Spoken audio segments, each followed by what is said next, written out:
In the heart of London, beneath the feet of millions rushing to work on the subway, lies the largest gold reserve in the world. 400,000 gold bars, more than 5,100 tons of pure gold. It would take 42 military super-galaxy cargo planes to move this gold. The total value of the gold reserve exceeds $250 billion. That's enough to build an entire new city the size of San Francisco from scratch. Today, this is the largest single repository of gold bars on the planet. But how did Great Britain accumulate so much gold? Who does it really belong to? And most importantly, what golden secret does the King of Britain still keep hidden? Interestingly, the British Crown began accumulating its gold reserves back in the 16th century, through outright robbery and plunder. In those years, England was a poor country on the edge of Europe. Meanwhile, Spain was extracting incredible riches from its colonies. From just one mine in Potosi, Bolivia, the Spanish extracted silver equivalent to $60 billion in today's money. Spanish ships arrived in convoys, bringing gold and silver from the New World. The country grew rich, and Spain's King Philip II lived in luxury. So the British decided to organize raids on Spanish ships. Privateering, essentially privacy, became England's answer to the Spanish monopoly. Here's how it worked. Private entrepreneurs received licenses from the King of England to commit robbery, while the Crown received profits without officially participating in the plundering. The main hero was a pirate man they called El Draco, the Dragon. Francis Drake set sail in 1577 with a secret mission from Queen Elizabeth I.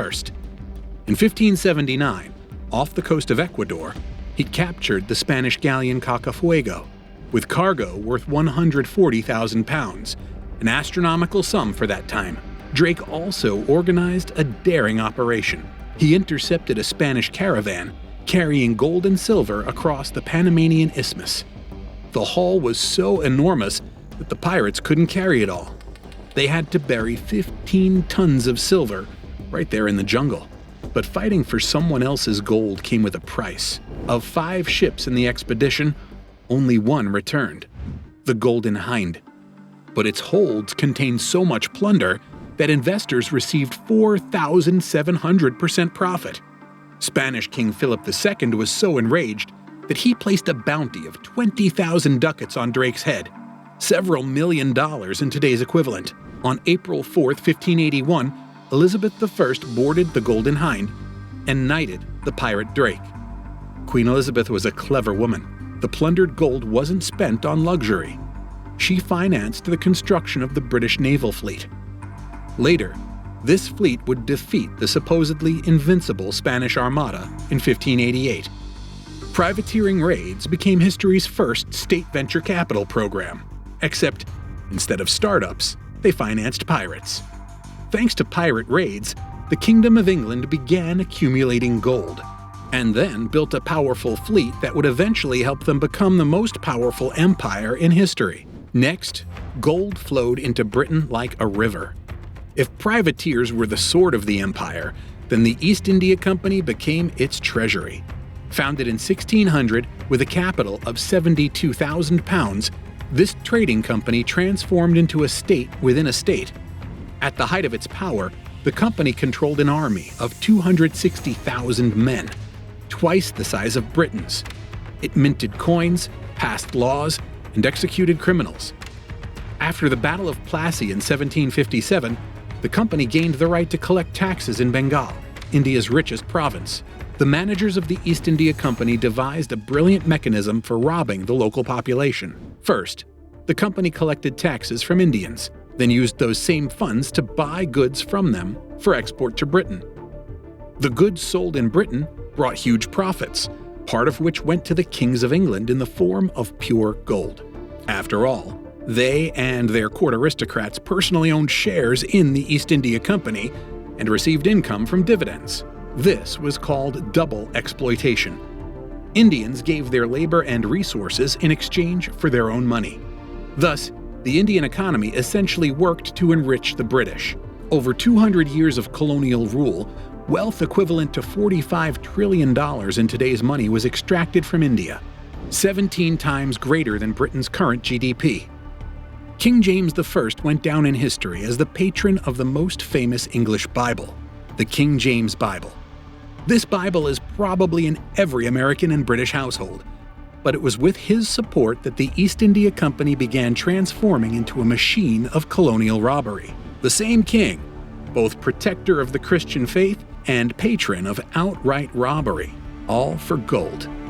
But the real accumulation of gold began after 1821, when Britain became the first country in the world to adopt the gold standard, and the pound sterling became the world's reserve currency. The pound was pegged to gold, and the Bank of England was required to exchange banknotes for precious metal at a fixed rate. Maintaining this system required enormous reserves. The Australian gold rush of the 1850s turned London into a magnet for world gold. As the metropolis, Britain received the lion's share of mined metal through taxes and trade. Then came South Africa's turn. The discovery of the Witwatersrand in 1886 made this region the world's largest gold supplier. British companies controlled most of the mines. By the early 20th century, the British Empire controlled territories where more than 60% of the world's gold was mined, and a significant portion of the extracted gold settled in the coffers of the British Kingdom. 2 world wars completed the process. Allies sent gold to London to pay for military supplies.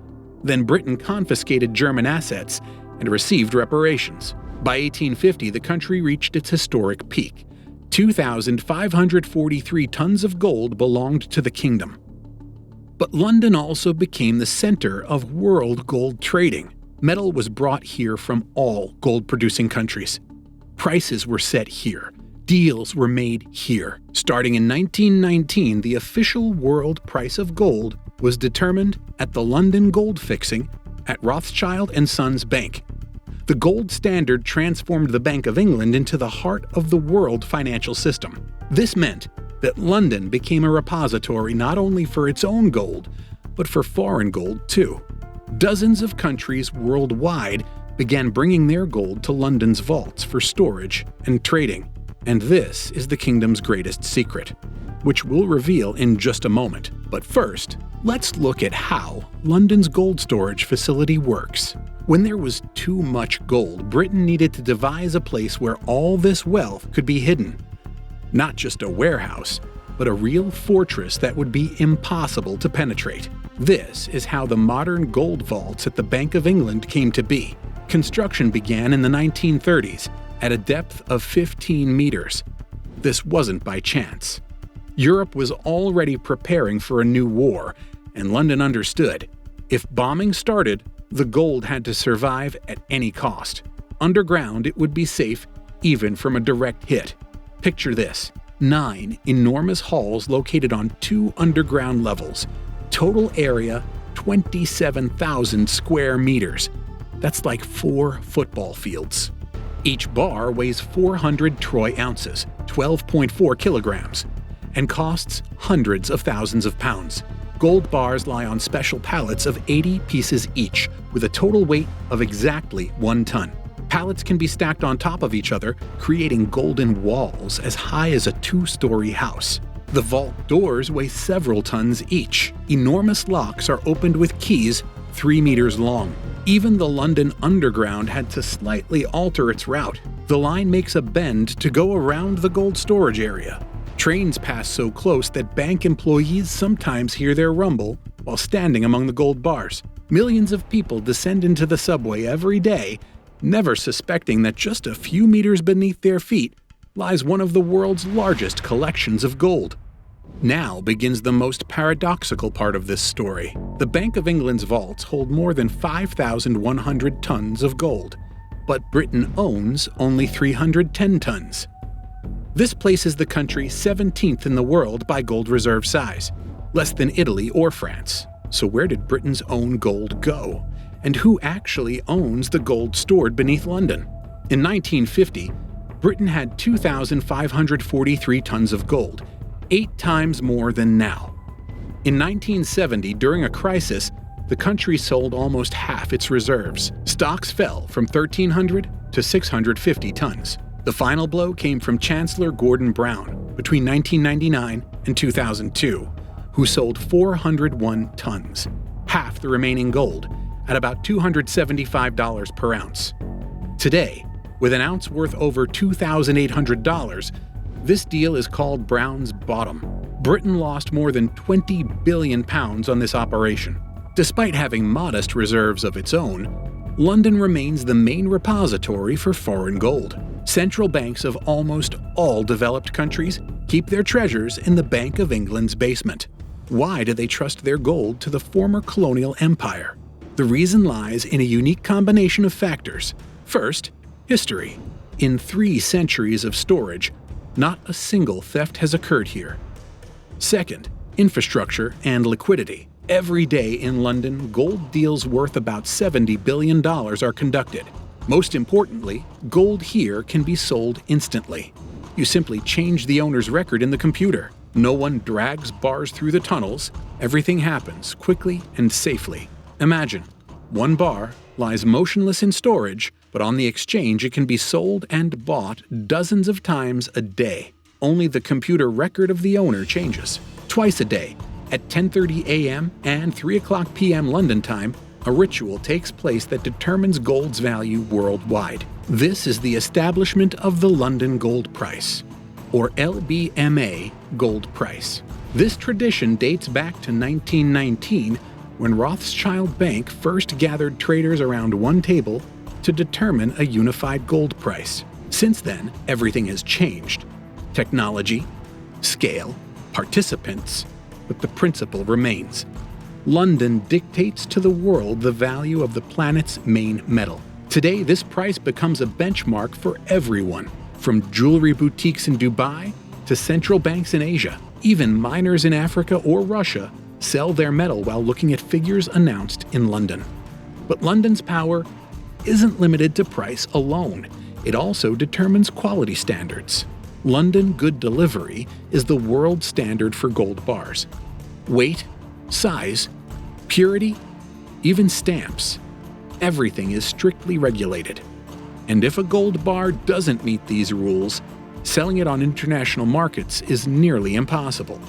Essentially, London doesn't just set gold's price, it decides what can even be called gold for world trade. But the main question that interests many, how much gold and jewelry belongs personally to the British Crown? In the Middle Ages, English kings treated regalia very practically. The crown and jewels were not only symbols of power but also collateral at the bank.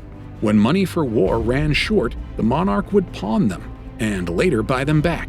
The worst catastrophe happened in 1649 after Charles I's execution. Parliament decreed the destruction of royal regalia as symbols of hateful monarchical rule.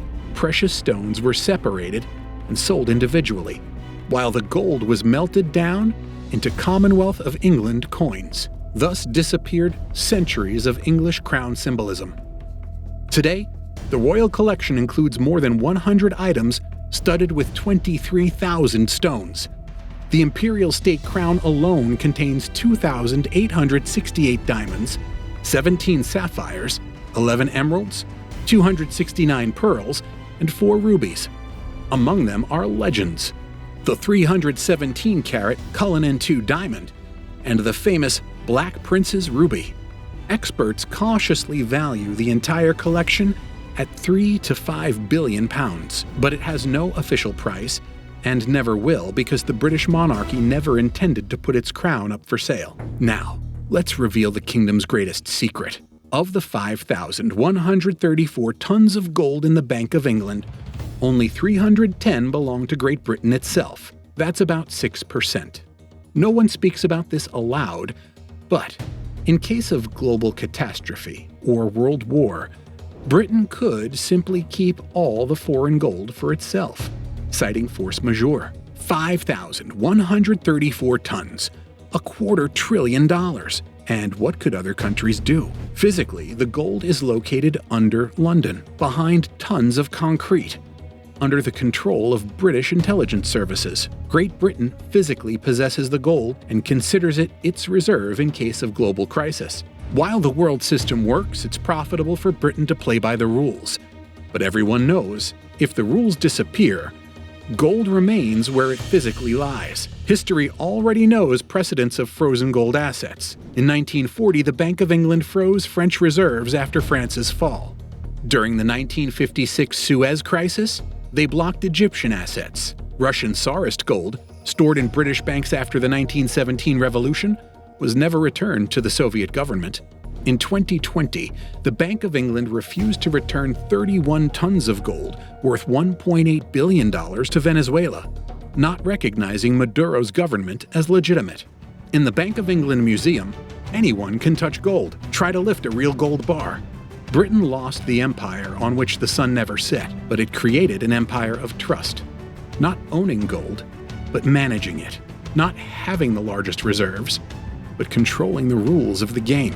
As long as the world trusts London to store its gold, as long as the whole world looks to London's price twice a day, as long as gold bars are valued by London standards, the old empire continues to live.